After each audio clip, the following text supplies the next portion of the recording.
अगर आप बिल्कुल बेसिक से सीखना चाहते हैं कि प्राइस एक्शन होता क्या है, प्राइस एक्शन का यूज करना चाहिए या फिर इंडिकेटर्स का यूज करना चाहिए, प्राइस एक्शन के अंदर क्या क्या आता है, और आप प्राइस एक्शन के बारे में कोई भी अगर आपको इंफॉर्मेशन नहीं है, तो आज की इस वीडियो को देखने के बाद आपका पूरा दिमाग खुल जाएगा और आपको समझ आने लगेगा कि प्राइस एक्शन में आपको क्या क्या सीखना है, और बहुत सारी चीजें इसी वीडियो में आप सीख जाएंगे। तो चलिए इस वीडियो को शुरू करते हैं। तो सबसे पहले बात करते हैं कि प्राइस एक्शन होता क्या है। तो देखो, प्राइस एक्शन टेक्निकल एनालिसिस का एक तरीका है जिसमें हम हिस्टोरिकल प्राइस मूवमेंट का यूज करके ये पता करते हैं कि शेयर की प्राइस यहां से ऊपर जाएगी या फिर नीचे जाएगी। यानी इसमें हम बेसिकली जो चार्ट्स होते हैं, आपने देखा होगा कैंडल्स बनी होती हैं या फिर लाइन चार्ट्स होते हैं, ये जो चार्ट्स होते हैं जिसमें प्राइस दिखाई जाती है, इनका एनालिसिस करते हैं। तो जब हम बिना किसी इंडिकेटर के सिर्फ चार्ट्स को देखकर प्राइस की हिस्टोरिकल मूवमेंट के बेसिस पर यह प्रिडिक्ट करने की कोशिश करते हैं कि यहां से प्राइस ऊपर जाएगी या फिर नीचे जाएगी, तो इसी को प्राइस एक्शन कहा जाता है।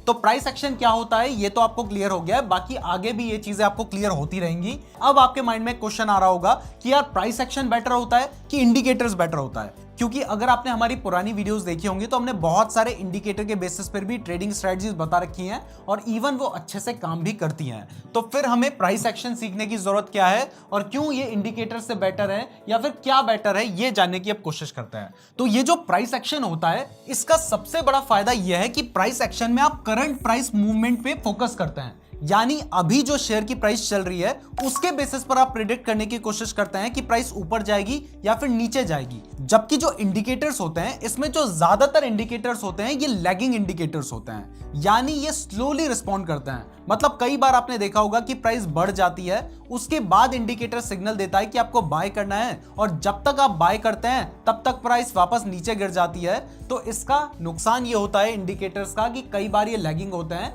हर बार जरूरी नहीं है कि आपको फेक सिग्नल मिले या फिर इंडिकेटर किसी काम के नहीं है, ऐसा हम बिल्कुल भी नहीं कह रहे हैं। इंडिकेटर्स का भी अपना यूज है, लेकिन प्राइस एक्शन का एक बेनिफिट ये होता है कि ये ऑन द स्पॉट या फिर कहें कि इंस्टेंटली ही आपको बता देते हैं कि यहां पे आपको बाय करना है, जबकि जो इंडिकेटर है वो कई बार स्लोली रिएक्ट करते हैं। दूसरा, प्राइस एक्शन का फायदा यह है कि प्राइस एक्शन हर तरह के चार्ट पे काम करता है। मतलब आप चाहे क्रिप्टो में ट्रेड करना चाहते हैं, चाहे आप स्टॉक्स में ट्रेड करना चाहते हैं, या फिर आप इंडेक्स में ट्रेड करना चाहते हैं, बैंक निफ्टी में ट्रेड करना चाहते हैं, निफ्टी में ट्रेड करना चाहते हैं, प्राइस एक्शन जहां पर प्राइस होगी और प्राइस का मूवमेंट होगा वहां पर प्राइस एक्शन काम करेगा, क्योंकि बेसिकली आपने चार्ट्स को ही रीड करना है। तो आप हर टाइप के चार्ट को रीड कर सकते हैं।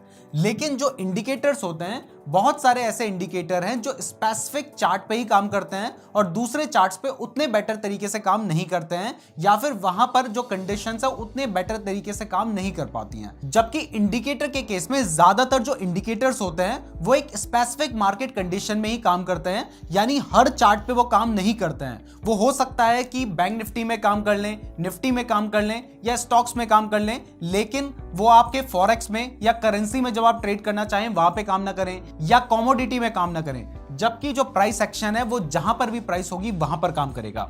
इसके बाद अगर हम प्राइस एक्शन की बात करें तो ये ऑब्जर्वेशन पे बेस्ड होता है। यानी देखो, प्राइस एक्शन में आपको भी प्राइस दिखाई दे रही है या फिर अदर जो ट्रेडर है उसको भी प्राइस दिखाई दे रही है। ये आपकी ऑब्जर्वेशन पे डिपेंड करता है कि आपको कहां पर समझ आ रहा है कि यहां पे बाय करना चाहिए या फिर यहां पे सेल करना चाहिए। जबकि जो इंडिकेटर्स होते हैं ये कैलकुलेशन पे बेस्ड होते हैं। इंडिकेटर में अपनी एक कैलकुलेशन होती है, जैसे RSI की बात करें तो उसकी एक अपनी कैलकुलेशन है, मूविंग एवरेज की बात करें तो उसकी एक अपनी कैलकुलेशन है, और वो कैलकुलेशन के बेसिस पे रिजल्ट देते हैं। और इसी से हमारा जो नेक्स्ट पॉइंट निकल कर आता है वो ये है कि क्योंकि प्राइस एक्शन ऑब्जर्वेशन पे बेस्ड है, तो यहां पर आपको कोई भी डायरेक्ट बाय या सेल सिग्नल नहीं मिलता है। बट प्राइस एक्शन में आपको खुद समझना होता है कि आपको कहां पर बाय करना है, कहां पर सेल करना है। जबकि जो इंडिकेटर्स होते हैं ये आपको डायरेक्टली बाय एंड सेल के सिग्नल्स देते हैं। तो ये दोनों, इनके बीच में डिफरेंस है। तो अब आपको ये तो समझ आ गया है कि प्राइस एक्शन होता क्या है, प्राइस एक्शन और इंडिकेटर्स के बीच में डिफरेंस क्या है। लेकिन अब आपके लिए समझना ये जरूरी है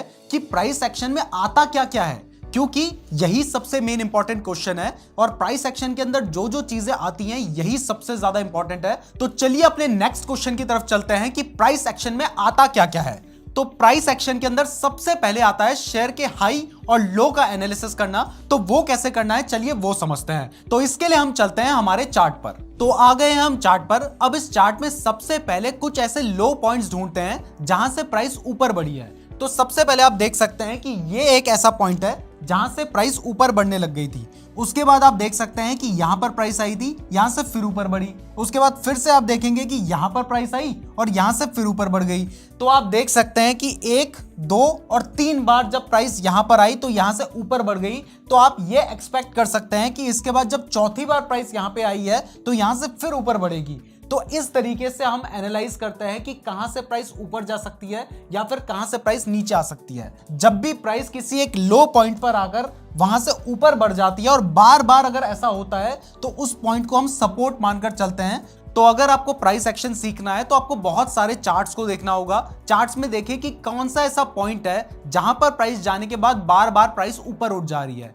ऊपर भी देखें कि कौन सा ऐसा पॉइंट है जहां पर प्राइस बार बार जाने के बाद वापस नीचे गिर जा रही है। तो जब भी आपको कोई एक ऐसा पॉइंट मिलता है जहां पर 2 या 3 बार प्राइस जाने के बाद वापस ऊपर उठ गई थी, तो अगर चौथी बार भी ऐसा होता है तो वहां पर आप बाय कर सकते हैं। और इसी तरीके से अगर कोई ऐसा पॉइंट है जहां पर जाने के बाद बार बार प्राइस नीचे गिर जाती है, तो अगर वो जो पॉइंट है वहां पर दोबारा प्राइस जाती है तो वहां पर आप सेल कर सकते हैं। लेकिन प्राइस एक्शन का एक और रूल होता है कि जब भी जो ये रेजिस्टेंस का जोन है या फिर सपोर्ट का जोन है, ये अगर ब्रेक हो जाता है, मतलब बार बार प्राइस इस पॉइंट पे जा रही थी, इसके बाद नीचे आ जा रही थी, लेकिन एक ऐसा पॉइंट आया और आएगा ही, क्योंकि अगर प्राइस को ऊपर जाना है तो वो एकदम से सीधा सीधा ऊपर नहीं जाएगी। वो कई बार किसी ना किसी पॉइंट पे जाने के बाद नीचे आएगी, लेकिन एक ना एक टाइम पे तो उसको ऊपर जाना ही है अगर स्टॉक अच्छा है तो एक पॉइंट के बाद जब वो ऊपर चली जाती है और जो ये वाला जोन है जहां पर जाने के बाद प्राइस वापस नीचे आ जा रही थी, ये जो जोन है इसको ये ब्रेक करके ऊपर चली जाती है।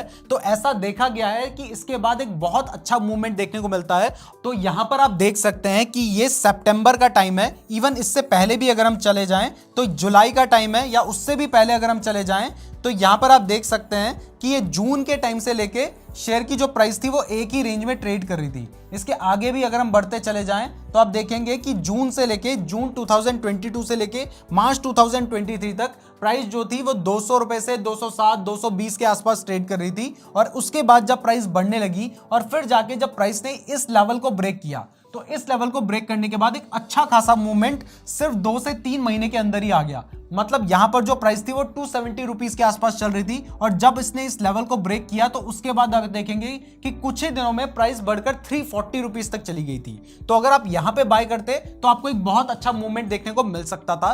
अब ये जो सपोर्ट एंड रेजिस्टेंस है, इसके ऊपर हमने एक सेपरेट वीडियो बना रखी है। उस वीडियो का लिंक मैं आपको डिस्क्रिप्शन पे दे दूंगा, तो आप उस वीडियो को देख सकते हैं। अब चलते हैं हमारे प्राइस एक्शन के नेक्स्ट पॉइंट के ऊपर कि इसके बाद आपको प्राइस एक्शन में क्या क्या सीखना होगा। तो देखो, आपको ये तो समझ आ गया है कि हॉरिजॉन्टली प्राइस ने कहां पे सपोर्ट लिया, कहां पे उसने रेजिस्टेंस लिया, ये आपको सीखना है। लेकिन इसके बाद ऐसा तो नहीं है कि प्राइस हर बार ऐसे ही घूमती रहेगी।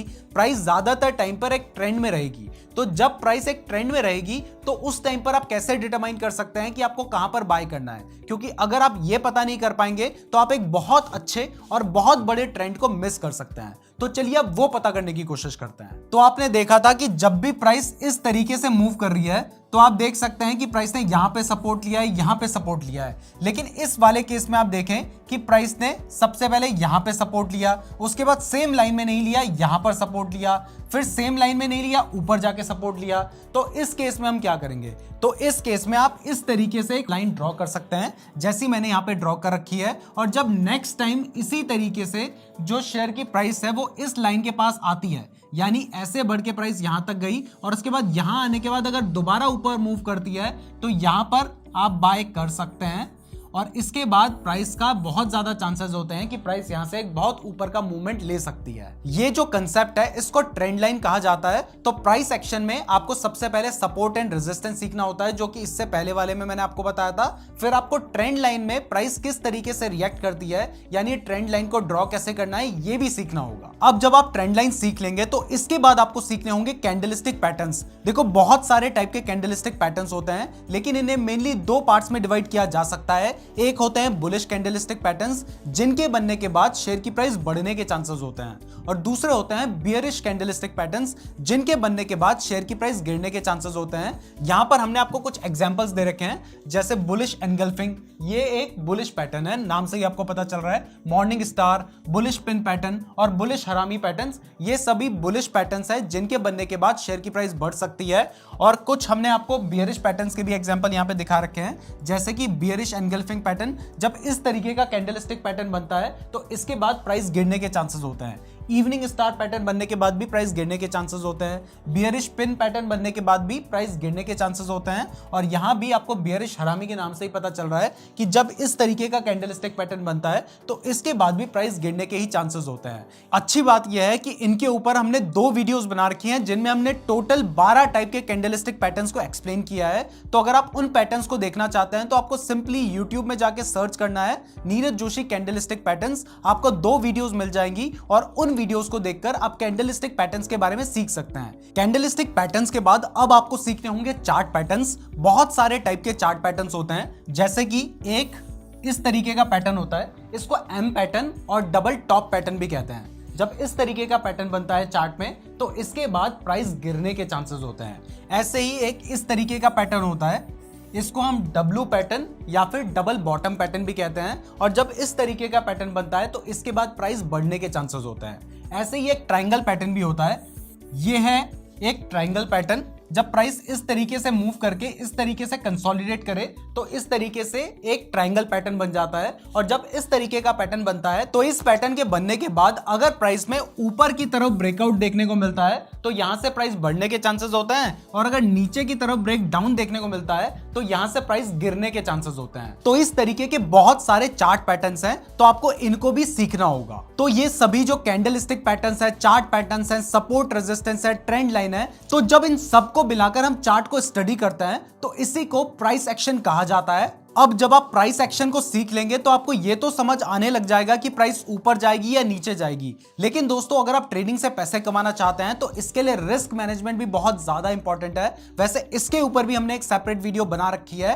तो अगर आप ये जानना चाहते हैं कि रिस्क मैनेजमेंट कैसे करना है तो आप नीरज जोशी रिस्क मैनेजमेंट लिखकर अगर यूट्यूब में सर्च करेंगे तो आपको वो वीडियो देखने को भी मिल जाएगी। तो दोस्तों, जब आप इन सभी कंसेप्ट को सीखकर चार्ट्स को एनालाइज करेंगे तो उसको ही प्राइस एक्शन कहा जाता है। प्राइस एक्शन एक बहुत ही वास्ट टॉपिक है, इसके अंदर बहुत सारे कंसेप्ट्स आते हैं। लाइक अगर हमने चार्ट पैटर्न्स की बात भी की तो उसमें भी 15 से ज्यादा चार्ट पैटर्न्स है, 15-20 से ज्यादा कैंडलस्टिक पैटर्न्स है। आपको उन सबको सीखना होगा, समझना होगा, बार बार प्रैक्टिस करना होगा। जब आप बार बार उनको प्रैक्टिस करेंगे तभी आपको समझ आएगा कि अच्छा, प्राइस यहां पर गई तो यहां पे हमें बाय करना है, यहां पर गई तो हमें यहां पे सेल करना है। जब आप बार बार प्रैक्टिस करेंगे तभी ये चीजें आपको समझ आएंगी और तभी आप इनको यूज कर पाएंगे। तो दोस्तों, मुझे लगता है कि अब आपको एक बेसिक आइडिया मिल गया होगा कि प्राइस एक्शन क्या होता है। लेकिन अगर आपको प्राइस एक्शन में एक्सपर्ट बनना है तो इसको आपको कंटिन्यूअसली प्रैक्टिस करते रहना है। मैं उम्मीद करता हूं आपको ये वीडियो पसंद आई होगी। अगर आप इस तरीके के और कंसेप्ट सीखना चाहते हैं तो आप हमारे चैनल को चेकआउट कर सकते हैं और इसके लिए आप हमारे चैनल को सब्सक्राइब भी कर सकते हैं।